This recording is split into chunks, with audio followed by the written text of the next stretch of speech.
หัวไผเลือกอันเลือกเอากระดูกชิ้นหลายๆผู้มันบ่มีฮะบ่มีชิ้นมีแต่กระดูกเก็ดผักหมดนะ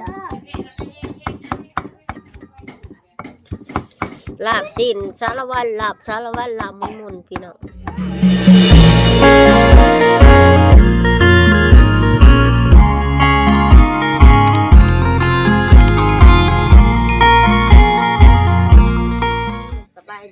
ตอนเช้าพ่อแม่พี่น้องเนาะมื้อนี้พ่อกับซาดาคือเก่าสองผู้และดาสาวลาวพี่น้อง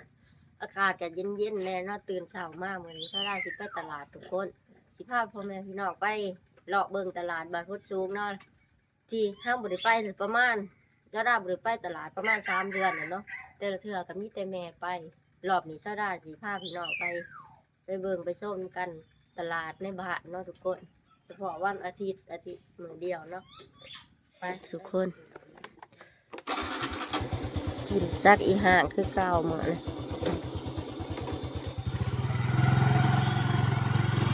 บ้องไปตลาดน้ำหมอกลงจนเปียกนะทุกคน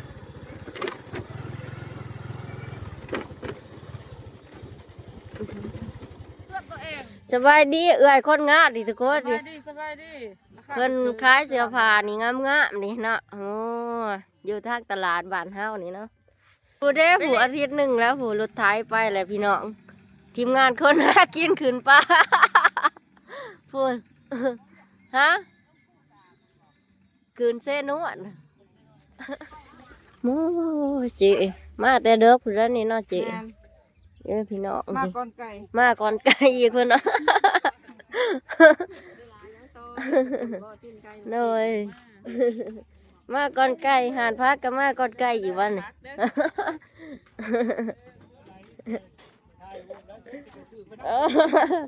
โอ้ยบ่ขาขายพักคือเด็กแม่น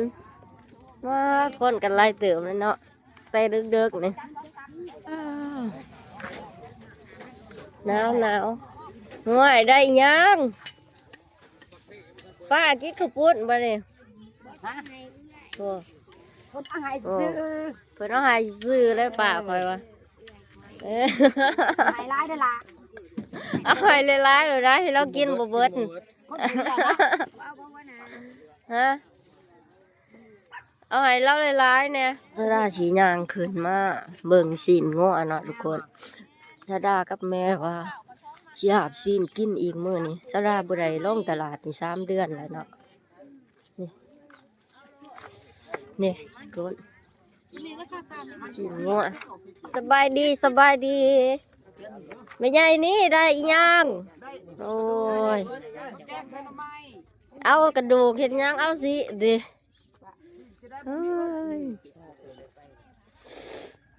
เย็นขนาดมือนี้นะป้องตะเว้นกำลังจีขืนน้ำหมอกกุ๊บอยู่หัวไผเลือกอันเลือกเอากระดูกชิ้นหลายๆผู้มันบ่มีฮะบ่มีชิ้นมีแต่กระดูกแกงสนไม้กังเว้น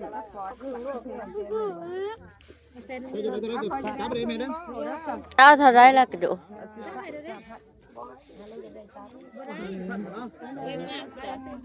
จะเอากระดูกหันเงินถ้ามีเอาไว้แต่แค่ซื้อชิ้นว่ามันแพง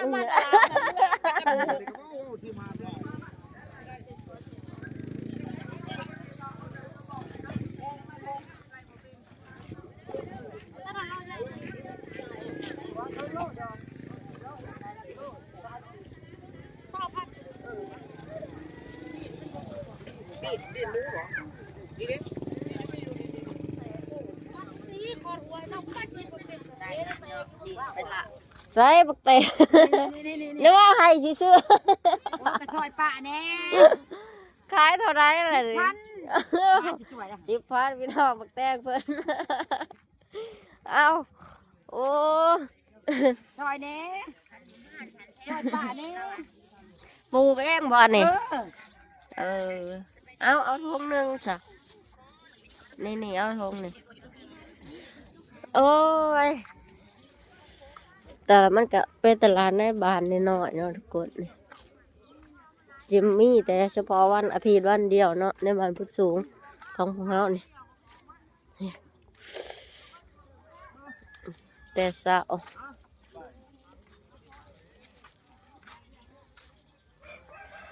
อ้ายยาย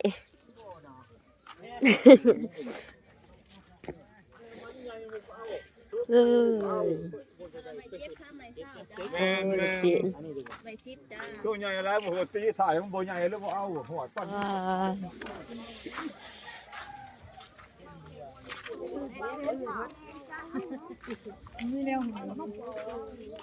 ไหนยังดูนี่ถึงสาวดูนี่เอาบ่เอาก็เอา เขาซื้อมา2 โลแล้วก็ซื้อผักซื้อหยัง เออซื้อเนี้ยบักเทอดินเขามีแล้วก็เอาผักหอมผักสลัดนี่ มันหา พ่อบ่2 บาท อาหารมา เพราะบ่เพราะอยู่บ่แหละ อาหารมาซาพันเอารุดหายเอามาเนาะ บ่มีใครหลายคน โอ้สิกินเบิดไปเลยเหรอ โอ้ยมันสิได้ เอาโลดซะ เอาไปมันก็บ่ยาก มีเสาหาถึง เออ ปุ้น เออ เดี๋ยวเขาสิซื้อเดี๋ยวเขาสิซื้อกระปุ้น ไปบ่มื้อกิน เฮาสิซื้ออีหยังได้ไปพัดลูกศิษย์บ่ได้รู้ ฮะ ซื้อซีนหมูหรือซื้อลูกศิษย์ กำลังเอาผัก เอาหยังเลย อีหยังสิซื้อบ่แป้งบ่แป้งมีแต่ในตู้เย็น น้ำมันเห็นแน่ขวดน้อยมีบ่น้ำมัน นี่ก็น้อยเนาะ โดยเอาอันหนึงเท่าไรแล้วพ่อใหญ่ 13บ่เฮ้ย13บ่13ล่ะ คืนนี้ก็แจ้งมันอยู่บ่แหละ โอ้ อยู่ล่อมันบ่อยู่อีหยังอีกอยู่ล่อก็ยังว่าอยู่ อยู่ล่อแล้วจักใส่หยังมาโอ้โห ใช้น้ำไปลงมานักเรียน อยู่พอป้านคืนนู้นผู้ชาย อยู่มีผู้ ลูกค่ะ มาเริ่มพี่น้องเอ้ย อ้าว ตัดเข้าชุบ ผู้คล้ายกันหล่อๆพี่น้องเอ้ยมาซื้อซอยเล่าเนี่ยนี่เราใจดีอยู่ดอกห่านี่เราใหายลายโอ้ซื้ออิหยังเราก็ใหายลายนี่หัวผู้สาวได้อิหยัง ได้กระโพด โอ้ผู้สาวปกติทุกคนนี่ปากแดงเปิ้นเปิ้นอยู่ผู้สาวบาดพุดสูงนี่สาวสาอืม เพิ่นซื้อข้าวปุ้นไปเมื่อบัดนี้ แต่ว่าเงินเพิ่นหลายเพิ่นเลยหายละ โอ้กระแตบพ่อ มาบ่ บ่เต็มบ่กระแตบนี่ เต็มบ่เต็ม โอ้ยไป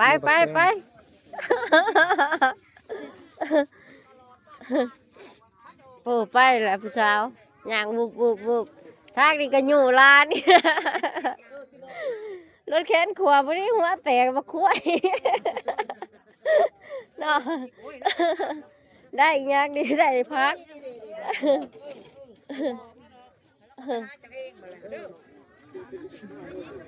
อีกแล้วนี่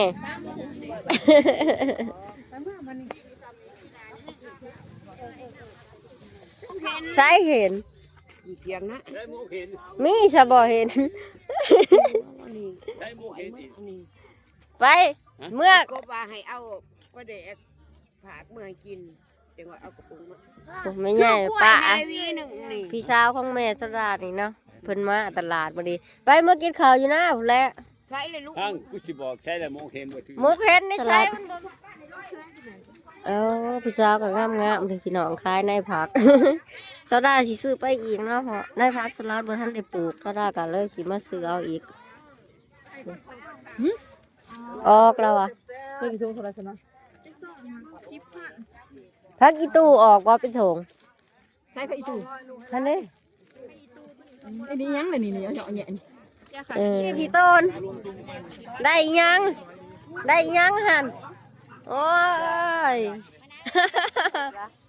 ส ราสิได้ออกเมื่อแหละเนาะทุกคนเสียใส่จังไหนล่ะพี่น้องเต็มเขารถอีหากเลยนี่ก็พักสลัดเต็มรถอีหากเมื่อก่อนพี่น้องวันนี้พุ่มในเครื่องเต็มเขารถมีแต่มักแตงมักยังแหละของตัวเองหากระปุกนะบนบ่มีข้างหนึงค่ะ โอ้ยไป ออกยังไงเรียบร้อยพี่น้องบู๊พุ่จักเอ็นยังทงอีหยังเท่าสิกะสิมาเฮ็ดกินเลยแบบนี้เนาะมาหมดเที่ยงกะสิเฮ็ดกินพี่น้องเนาะก็ได้สิลาบซีนลาบเฮ็ดก้อยซีนเนาะเฮ็ดก้อยซีนหัวชวนกับบุท่านโฮสทำพี่น้องกินเขาวแรกเลยสิไปโฮสชวนปลูกพักปลูกเนาะปลูกพักเพิ่ม ให้นอกแน่ล่ะไม่นอกของหนองเนี่ยขายเนี่ยถูกเนาะแกะออกลูกมันมีแล้วเอาแกะออกลูกทอดเกลือพันได้ยังแล้วน้องมีพ่อมีแม่ได้หลายเอ้ยพ่อเป็นเธอ ไปพูดแล้ว ผู้หาเงินไหนล่ะแพงกันยังหลายเป็นยังหลายแพงกันเป็นแบบน้ำแม่มันเป็นหยาโทรศัพท์ไปแพงกันไม่ได้ตีเพิ่นว่ะเอาพักมันลูก เก็ดผักหมดเนาะซอยแล้วเรียบร้อยเนาะทุกคนเนาะใส่แล้วพัก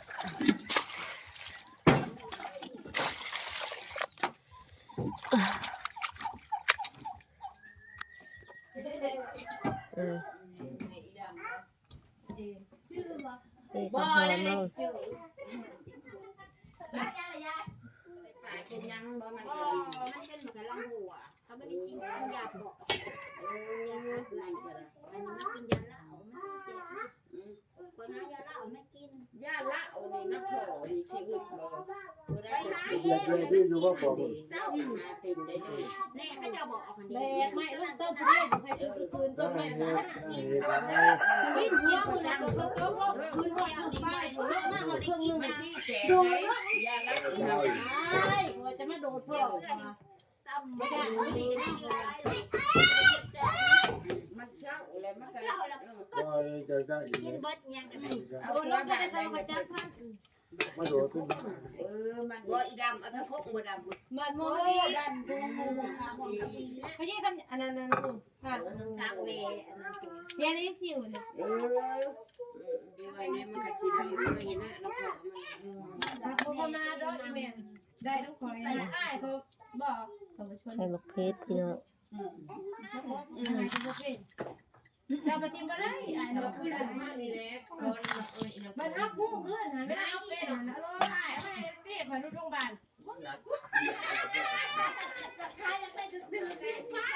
เขาขายไปเชียร์ป่านชิปแล้ว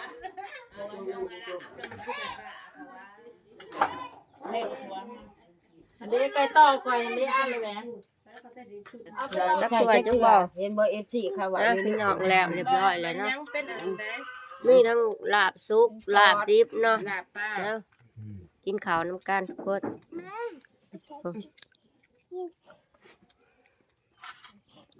ลุงมากินข้าวน้ำเหมือนป้า ทางน้อง เป็นไง ลาป้าจ้างเลยจะป้าเลี้ยงยาไม่ยังลูกไม่ยังแม่สิตียามันลูก มาแม่ปอดมา แล้วเวลาคุณหนูเขามัน มาแม่ปอดแม่โตสิมานั่งข้างแม่มาจิตา มันโอเลี้ยงครับ ว่าแม่สิตีไหมนั่นนี่ล่ะลาน้ำมันแม่กินข้าวเด้อแช่ตอนนี้มาแล้วเด้อลาสิลาปลามีเบิดคนสูตรตบนี่กันนะพักหยาลาย เขาเบิ่งในที่ชูกันอ่ะคือว่าได้บ่ได้มือกับเขาได้เนาะ ไม่ใช่กินผมว่าได้กิน แจ่มเลยทุกคนเลยผักโซดากำลังงอกงามเลยเนาะทุกคนเนาะผักกาดตัวนี้เนาะผักโซดาตัวนี้เป็นผักหอมปอมผักซี่นี่เนาะทุกคนบ้าขืนพอ อ้ผักสะระเริ่มงอกงามเลยเด้อทุกคนนี่ไก่สะระไก่สิได้กินแหละเนาะสิบ่ได้ซื้อเขาเลยทุกคนนี่มันผักชีเนาะผักชีลาวนี่งอกเบิดเลยทุกคนนี่เนาะงอกเบิดเลยโคตรผักกาดเนาะ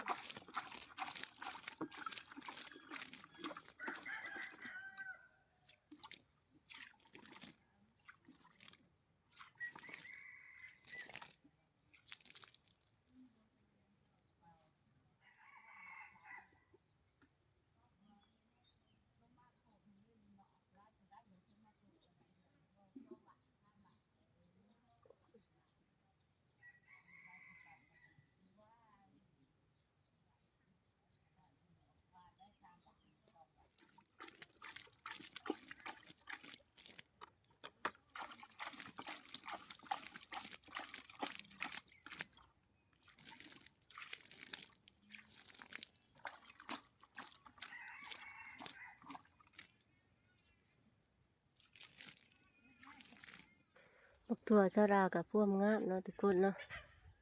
นี่ถั่ว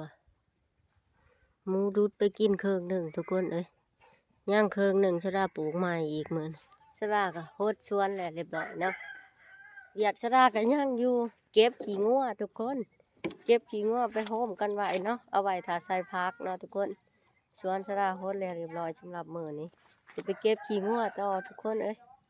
เล่นขี้คู่มือทุกคนขี้งัวเต็มตลาดเต็มเดินเลยเนาะนี่โอ้สามสิเก็บชะรางัวมันมานอนคู่มือเนาะทุกคน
เบิ่งอีเห็นเบาเฮียงทุกคน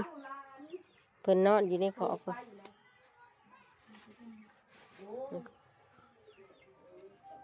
นมาจอบเบิ่งอีเห็นทุกคนเสยดาเอากล้วยให้เพิ่นเอากล้วยนี่กินบ่เพิ่นก็นอนก้องก้นกุดจูดอยู่เอ้ายังนอนนี่ทุกคน ลูกมากินเป็นตาช่างทุกคนนังเห็นหน่อยอีเห็นเบาเฮียงลูกมากินแม่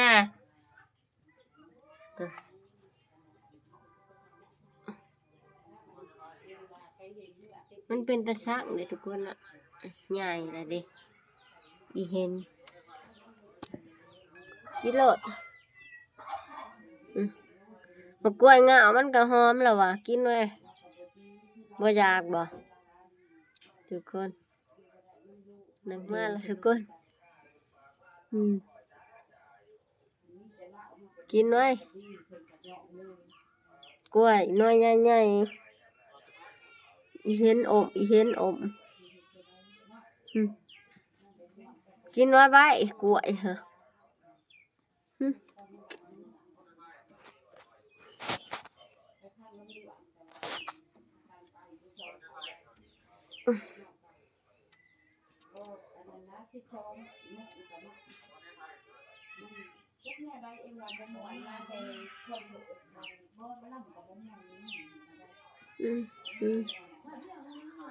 หน้าเงาเห็ดเกล็ก